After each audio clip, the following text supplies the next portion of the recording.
The medals were placed on a dark wooden table at exactly 9:12 on the morning of May 8, 1945. There were 7 of them. The Knight's Cross rested in the center, surrounded by campaign decorations earned across years of war. A military photographer from the U.S. Army Signal Corps had already adjusted his camera twice, waiting for the prisoner to be brought into the room. Outside the former German district headquarters in Regensburg, Bavaria, American soldiers stood shoulder to shoulder as dozens of civilians watched in silence. They expected another surrender photograph. Instead, they witnessed something entirely different. General George S. Patton had not yet entered the building. The medals remained on the table for another 11 minutes. No one touched them. Not the photographer. Not the military police. Not the interpreter standing beside the doorway. Then Patton arrived, wearing his polished helmet, ivory-handled revolvers, and the expression that officers around him had learned to recognize.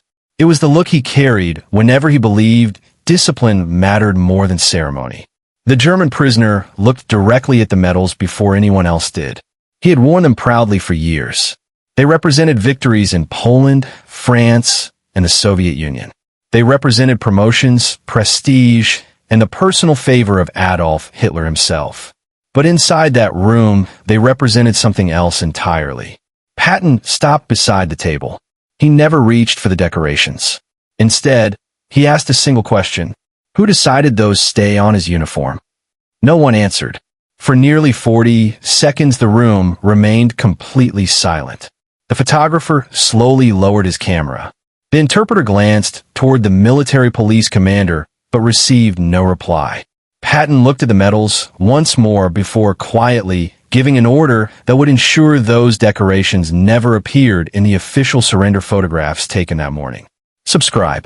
This channel exists to keep stories like this alive. The final weeks of the war in Europe created thousands of situations that American commanders had never faced before. Entire German headquarters surrendered intact. Senior officers arrived carrying suitcases filled with orders, maps, and personal correspondence. Some still wore full-dress uniforms despite the collapse of the Third Reich. Others attempted to negotiate their treatment by pointing to their military rank rather than the crimes committed under the governments they had served. Now, here's what you have to understand about the American occupation during those first chaotic weeks. Military photographers were documenting nearly everything. The U.S. Army Signal Corps followed advancing formations with cameras almost as often as they followed with ammunition. Every surrender, every captured headquarters, every prominent prisoner could become part of the historical record. Newspapers in the United States demanded images. Allied governments wanted proof that Germany's military leadership had fallen. Millions of families with sons still serving overseas expected to see victory documented with unmistakable clarity. That also meant appearances mattered. A single photograph could shape public memory for decades. If a captured German general appeared before American cameras wearing every prestigious decoration awarded by Hitler's regime, the image risked presenting him not as a defeated officer, but as a respected military figure. The distinction mattered enormously inside Allied headquarters. Officers debated how prisoners should be presented, what insignia they should retain, and what symbols of the Nazi state should disappear before official documentation took place. The record is clear on one point.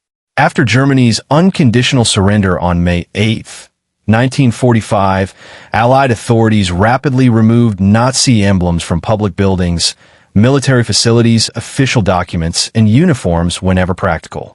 Swastika armbands disappeared first. Party insignia followed. Ceremonial displays honoring the regime ended almost immediately across occupied Germany. But personal military decorations occupied a far more complicated place. Some represented genuine battlefield service dating back years before the war reached its final months. Others had become inseparable from Hitler's propaganda machine. American commanders did not always agree on where the line should be drawn. That disagreement formed the background for one quiet decision that unfolded inside a single room before a single photograph. The man at the center of that moment was General George Smith Patton Jr., 60 years old, born in San Gabriel, California. By May 1945, he commanded the U.S. Third Army, whose rapid advance across France and Germany had become legendary among Allied forces. He had a wife, Beatrice Patton, and 3 children waiting for news from Europe. Only weeks earlier, he had written home expressing relief that organized resistance was finally collapsing, while also warning that occupation duty might prove more complicated than combat itself. Patton understood the value of symbols. He cultivated his own carefully. The polished helmet, the riding boots, the revolvers with ivory grips, the deliberate public confidence. None of it happened by accident. He believed soldiers fought not only through orders, but through visible leadership. Uniforms carried meaning. Decorations carried meaning. Every ribbon sewn onto a tunic represented authority earned or authority claimed. Think about that for a moment. Across the hallway stood another officer whose name appears only briefly in surviving occupation records. Colonel Charles Robert Codman, 41 years old, from Boston, Massachusetts. Codman had served as one of Patton's close staff officers and frequently handled communication between headquarters sections.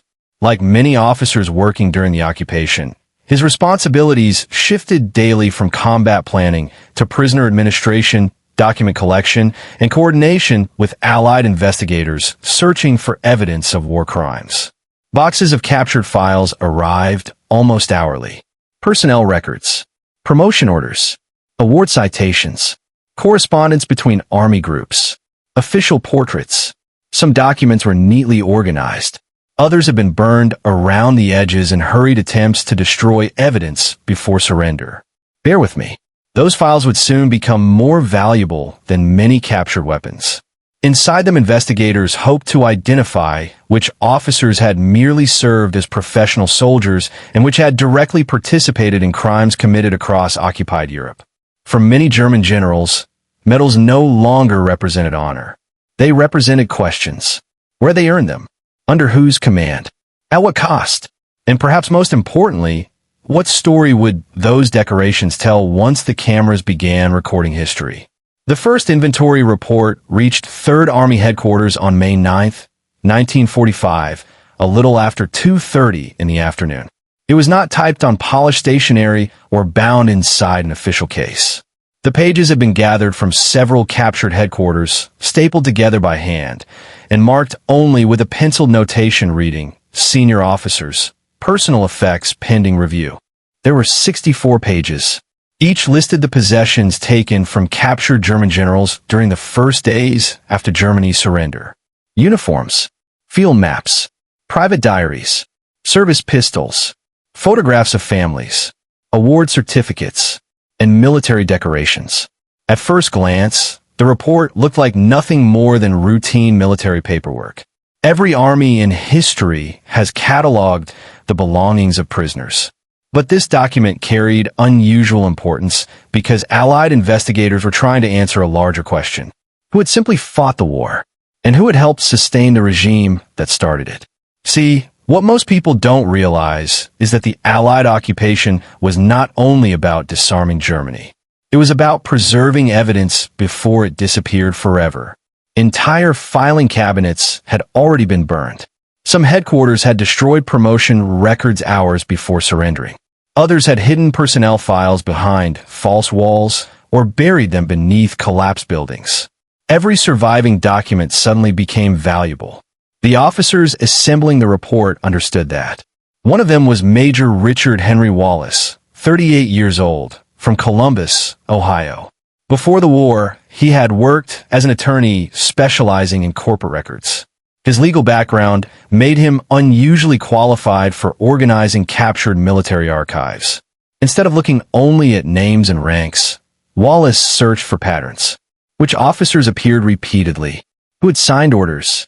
Who approved promotions? Who received decorations after anti-partisan operations that later became subjects of war crimes investigations? His assistant, Captain Samuel Joseph Mercer, 33 years old, from Richmond, Virginia, spent 4 consecutive days matching award certificates with captured personnel files.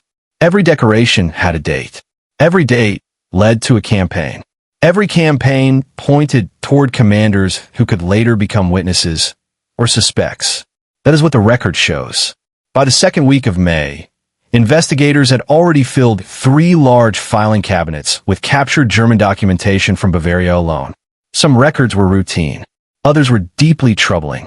Award recommendations occasionally described successful security operations carried out against resistance groups. Yet when investigators compared those same dates with civilian testimony collected by Allied intelligence officers, the language often concealed something much darker.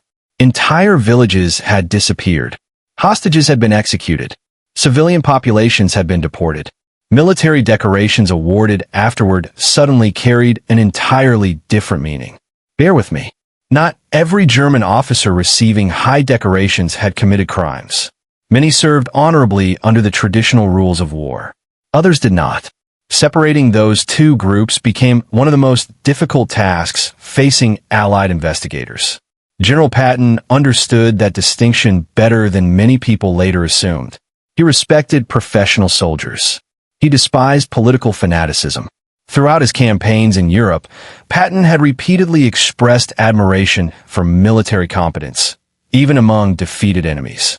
But admiration for tactical ability did not erase responsibility for actions committed under command. That distinction mattered enormously. A medal awarded for battlefield leadership might deserve historical recognition. A decoration earned while directing atrocities became evidence. The problem was that cameras could not explain the difference. A photograph captured only what appeared in the frame. A decorated prisoner standing proudly before American photographers' wrist, sending a message completely different from the one occupation authorities intended. Think about that for a second. During one meeting inside the former German administrative headquarters, Colonel Codman spread several photographs across a conference table. Some had been taken only hours earlier. One showed a captured colonel still wearing every ribbon on his tunic. Another showed an SS officer whose collar insignia had already been removed before processing. The contrast was obvious. Public perception matters, one intelligence officer quietly remarked. No one argued. The debate instead shifted toward procedure. Should every prisoner retain his decorations until formal processing? Should medals be removed only from members of Nazi political organizations? Or should every visible symbol associated with Hitler's regime disappear before photographers documented the surrender? No written directive answered those questions completely. Instead, senior commanders exercised their own judgment. Patton listened more than he spoke. Witnesses later recalled that he often allowed conversations to continue uninterrupted before reaching a conclusion. Silence was one of his leadership tools. Officers who worked beside him learned that the quiet moments usually mattered more than the speeches. That afternoon, he reviewed the inventory report page by page. He stopped several times, not because of the weapons, not because of the maps, because of the award citations. Many included Hitler's signature reproduced in print. Others praised unwavering loyalty to the Führer. Those phrases were no longer simple ceremonial language. They had become political statements preserved on official military documents. Here's where it gets ugly. The occupation authorities were discovering that the Nazi regime had blurred the line between military honor and political loyalty so completely that even ordinary decorations carried ideological weight. Removing a medal from a uniform no longer meant taking away a piece of metal. It meant deciding what story history would remember. Outside headquarters, photographers continued documenting Germany's surrender. Inside, investigators were assembling a different record entirely. One built not with cameras, but with evidence. At exactly 7:18 on the morning of May 10th, 1945, the prisoner was escorted into a former conference room that had become a temporary processing center for senior German officers. The war had officially ended in Europe less than 48 hours earlier, but inside the building there was no celebration. There were only desks, stacks of captured files, and a line of American officers trying to determine what would happen next. The room had once belonged to the local Wehrmacht district command. The Nazi banners had already been removed. Portraits of Adolf Hitler had disappeared from the walls. Only the outlines remained where the frames had hung for years. A Signal Corps photographer checked the light coming through the eastern windows, while another soldier recorded each prisoner's name in a ledger. Every image taken that week would eventually become part of the permanent historical record. That was precisely why Patton had come. Not to witness another surrender. To decide what those photographs would say. The German officer entered wearing a neatly pressed field gray tunic despite several days in Allied custody. His boots had been cleaned. His collar was straight. His posture remained rigid, almost ceremonial. Across his chest rested rows of campaign ribbons earned over decades of military service. Hanging from his neck was the Knight's Cross. No one in the room questioned that he had once held authority. That authority was visible before he spoke a single word.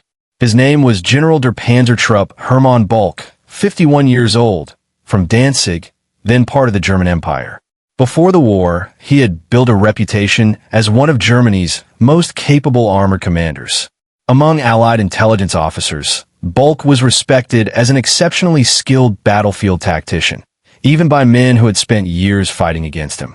The record is equally clear on another point. Balck surrendered to American forces in May 1945 and later became a prisoner of war. He was one of several senior German generals whose military professionalism was acknowledged by Allied officers despite serving the German war effort. But that respect did not place him above Allied authority, nor did it erase the symbolism attached to the decorations on his uniform. Think about that for a second. To an American soldier who had crossed France, survived the Battle of the Bulge, and watched friends die only weeks earlier, those medals were not merely pieces of silver and ribbon. They represented the army that had devastated Europe. They represented years of brutal warfare. For many civilians liberated from occupied territories, they represented something even darker. That distinction hung silently in the room. Colonel Charles Codman stood near the doorway, holding the processing report prepared the previous evening. Beside him waited Captain Edward Nolan, 34 years old, from Louisville, Kentucky, an officer assigned to coordinate prisoner documentation for 3rd Army Headquarters. Nolan quietly reviewed the inventory checklist. Personal watch, field binoculars, wallet, service pistol, maps, award certificates, military decorations. Everything had been entered exactly as required. Only one line remained blank. Disposition of decorations. No regulation explained exactly what should happen next. Stay with me on this one. Military law recognized captured officers as prisoners of war entitled to retain certain personal belongings. Yet occupation authorities also possessed broad authority to remove items considered government property, intelligence material, or symbols requiring official custody. The medals existed somewhere between those categories. Some had been awarded personally. Others technically remained state decorations. Their legal status was surprisingly unclear. Patton entered the room without announcement. Conversation stopped immediately. Witnesses later described how he rarely needed to raise his voice. Presence alone accomplished what shouting never could. He walked directly toward the German general. Neither man saluted. Neither offered his hand. For several seconds, they simply looked at one another. Two professional soldiers. Former enemies. Standing inside a defeated nation whose future remained uncertain. Patton's eyes moved from the prisoner's face to the decorations displayed across his chest. Then toward the camera. Then back again. He understood something the photographer did not. Images survive longer than explanations. A single photograph published in newspapers across America could unintentionally preserve the visual prestige of a defeated regime. Future generations might never know the circumstances. They would simply see a German general standing proudly beneath his highest honors while American officers stood beside him. That was not the story Patton intended history to remember. Here is where it gets ugly.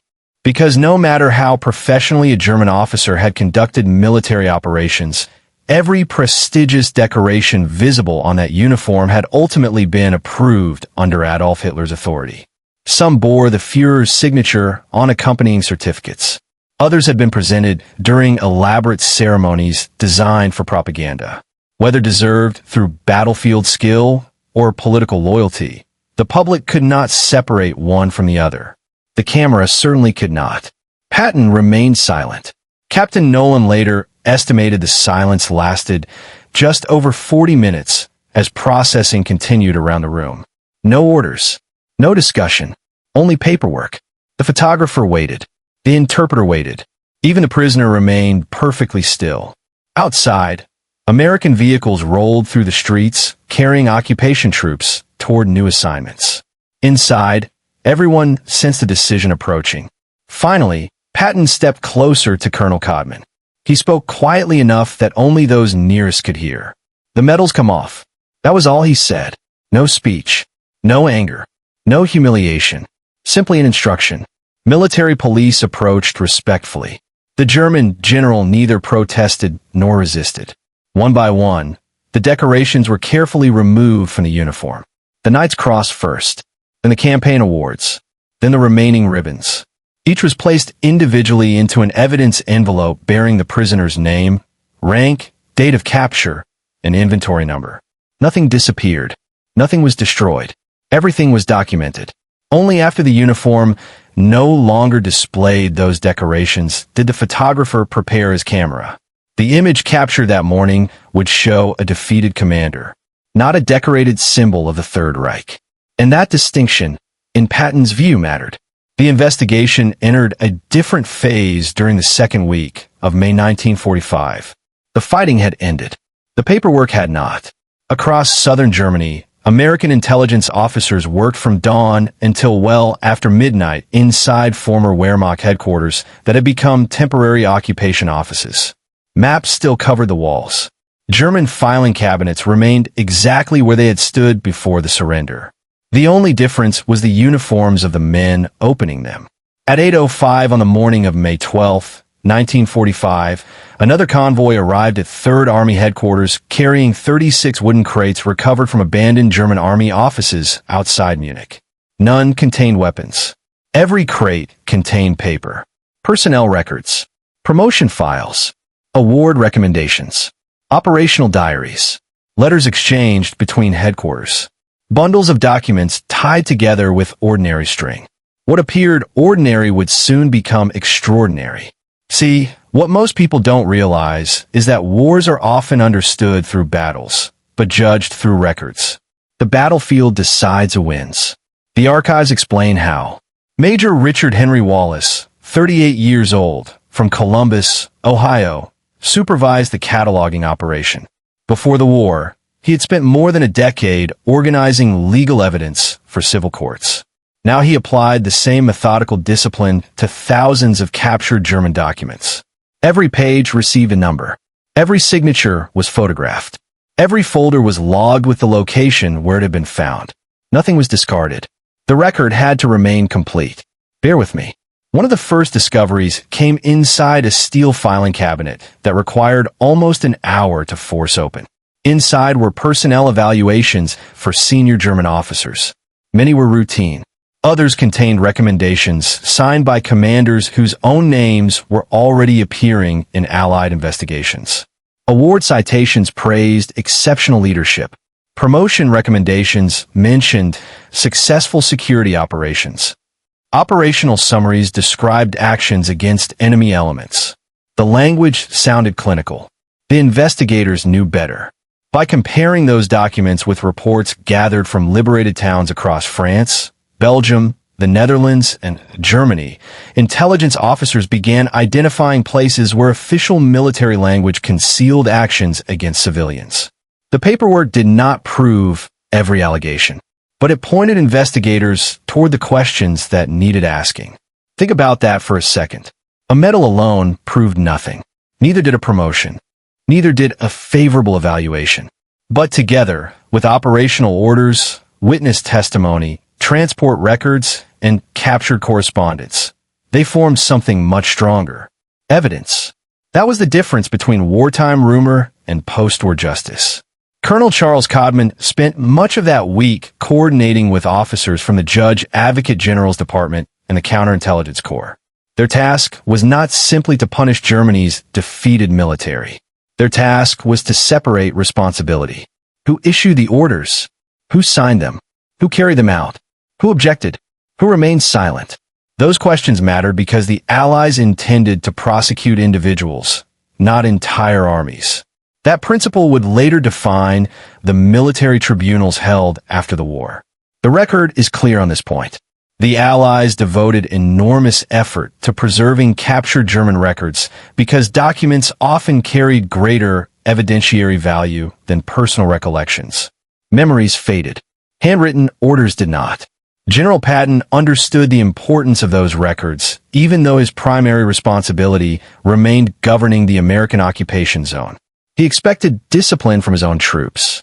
He expected professionalism from his staff. And he expected every captured document to reach the proper investigators intact. Here's where it gets ugly. Many German officers insisted they had merely followed military duty. Some undoubtedly had. Others had signed orders that directly connected them to forced deportations, hostage executions, or cooperation with SS security organizations. Distinguishing between those groups required patience, not assumptions. Boxes of evidence continued arriving. Thousands of pages became tens of thousands.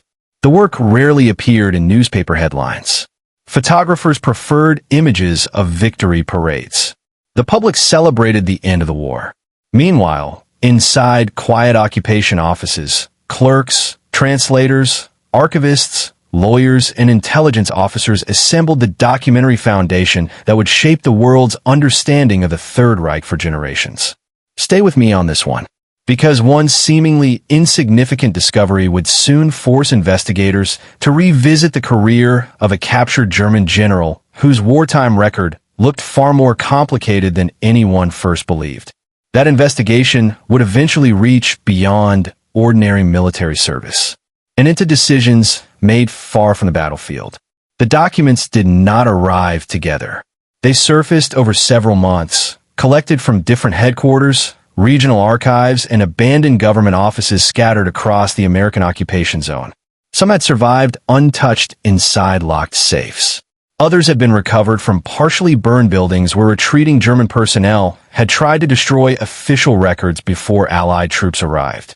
Every surviving page mattered.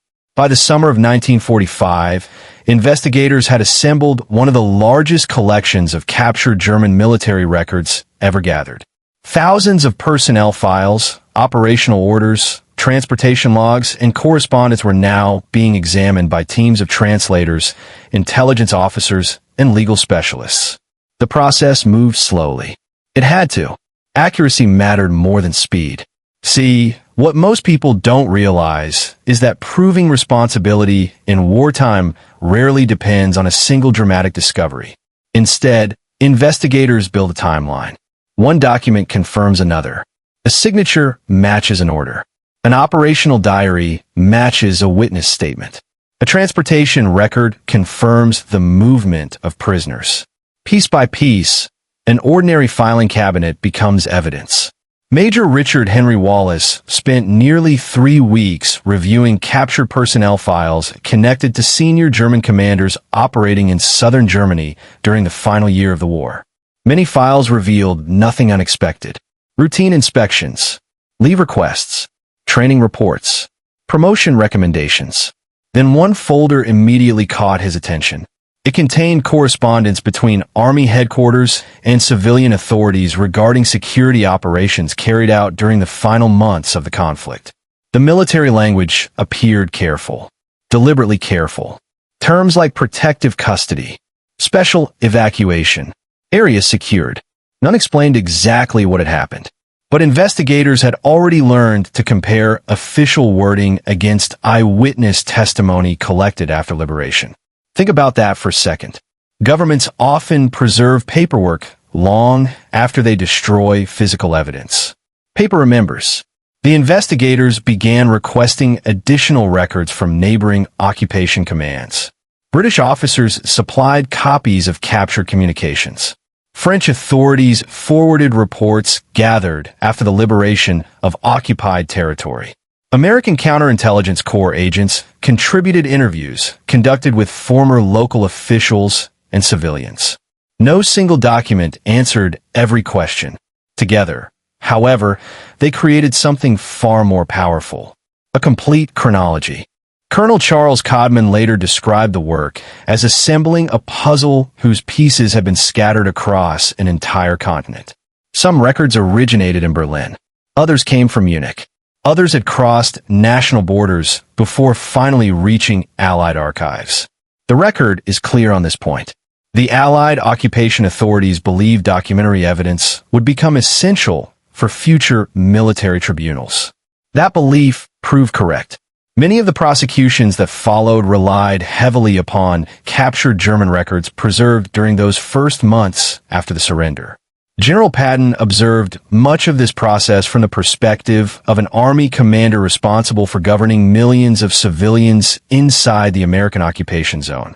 His immediate responsibilities extended far beyond captured generals. Food distribution, transportation, refugee movements, displaced persons, maintaining order among occupation troops, restoring basic civil administration. Each required immediate decisions. Yet Patton repeatedly emphasized one principle to his staff. Nothing connected with potential war crimes investigations was to disappear. Nothing. Not a diary. Not an award citation. Not a headquarters roster. Not even damaged paperwork recovered from abandoned offices. Here is where it gets ugly. Many former German officers insisted that military service alone should separate them from political responsibility. Investigators refused to make that assumption. Instead, they asked difficult questions. Who signed operational orders? Who supervised occupied territories? Who coordinated with SS security formations? Who knew? Who objected? Who remained silent? Those questions would eventually determine far more than military reputations. They would determine criminal responsibility. Bear with me. While newspapers around the world published photographs celebrating victory in Europe, a quieter battle continued behind closed doors. Lawyers examined documents. Historians translated reports. Military investigators reconstructed chains of command that stretched back years before Germany's surrender. Every verified signature narrowed the uncertainty. Every preserved record prevented later denials. Some investigations ended with complete exoneration because no evidence connected an officer to criminal conduct.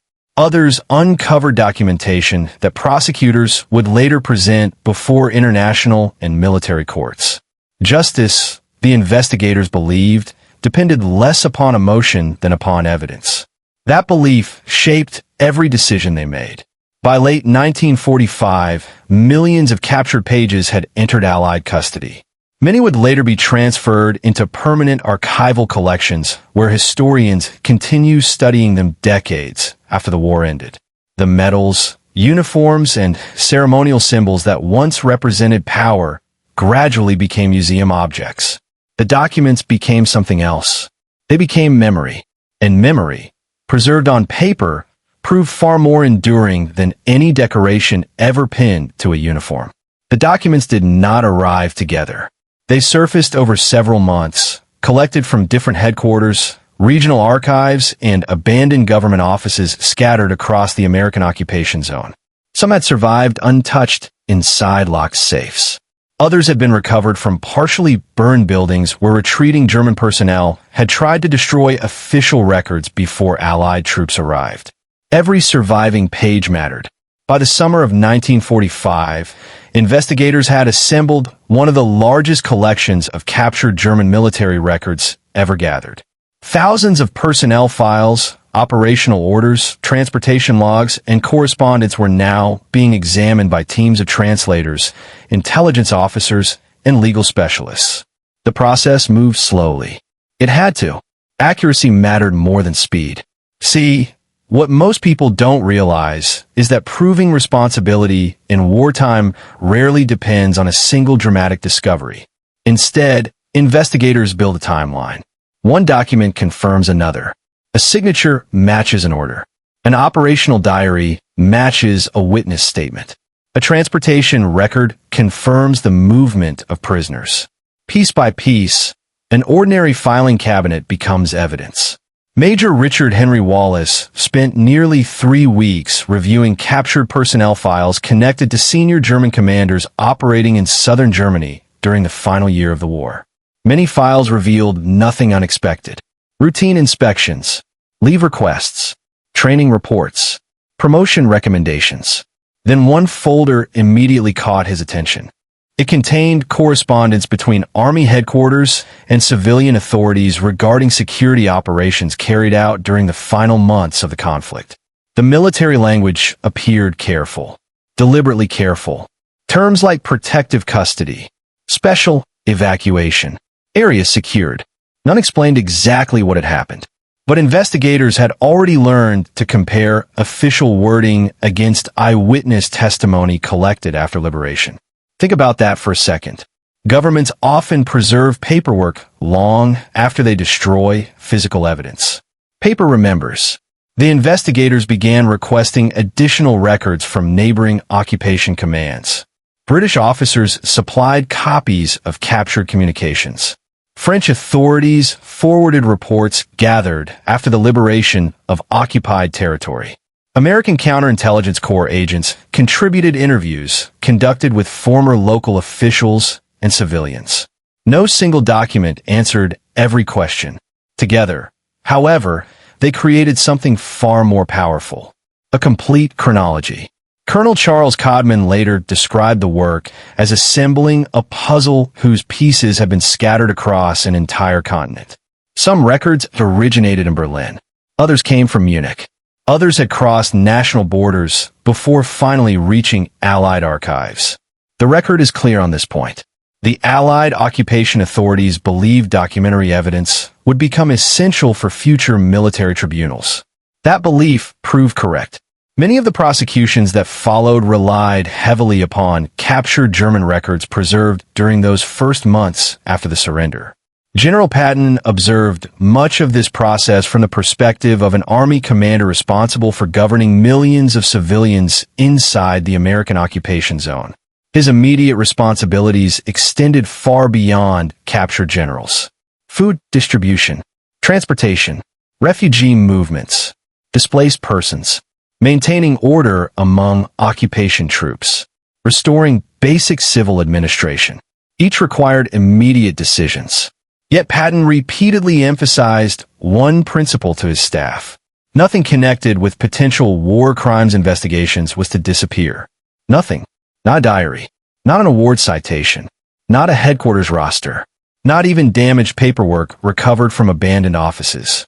Here is where it gets ugly. Many former German officers insisted that military service alone should separate them from political responsibility. Investigators refused to make that assumption. Instead, they asked difficult questions. Who signed operational orders? Who supervised occupied territories? Who coordinated with SS security formations? Who knew? Who objected? Who remained silent? Those questions would eventually determine far more than military reputations. They would determine criminal responsibility. Bear with me. While newspapers around the world published photographs celebrating victory in Europe, a quieter battle continued behind closed doors. Lawyers examined documents. Historians translated reports. Military investigators reconstructed chains of command that stretched back years before Germany's surrender. Every verified signature narrowed the uncertainty. Every preserved record prevented later denials. Some investigations ended with complete exoneration because no evidence connected an officer to criminal conduct. Others uncovered documentation that prosecutors would later present before international and military courts. Justice, the investigators believed, depended less upon emotion than upon evidence. That belief shaped every decision they made. By late 1945, millions of captured pages had entered Allied custody. Many would later be transferred into permanent archival collections where historians continue studying them decades after the war ended. The medals, uniforms, and ceremonial symbols that once represented power gradually became museum objects. The documents became something else. They became memory. And memory, preserved on paper, proved far more enduring than any decoration ever pinned to a uniform.